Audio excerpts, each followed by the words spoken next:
Hivyo ndivyo ilivyokuwa bidii ya kizazi bora, radhi za Mwenyezi Mungu ziwe juu yao, katika kuhifadhi sunna tukufu wakati wa uhai wake Mtume. Walikuwa wakihifadhi na kuhakikisha usahihi wake, na waliandika hadithi katika karatasi na sehemu mbalimbali. Sasa sikiliza vizuri hapa ili nikurudie sentensi hii.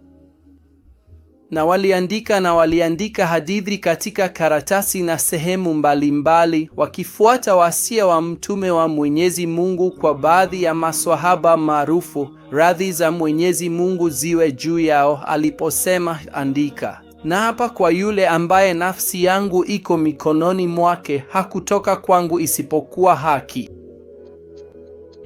Maana yake, na hiki ndicho ninachotaka ufahamu katika kipindi hiki, kwamba uandishi wa hadithi ulifanyika wakati wa uhai wa Bwana wa viumbe, kwa wasia wake, amri yake, na chini ya macho yake na uangalizi wake.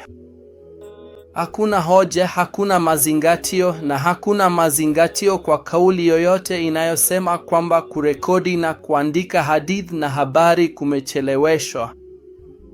Mtukufu Mtume aliamuru hili na masahaba zake wema wakaandika idadi ya nyaraka na athari zake.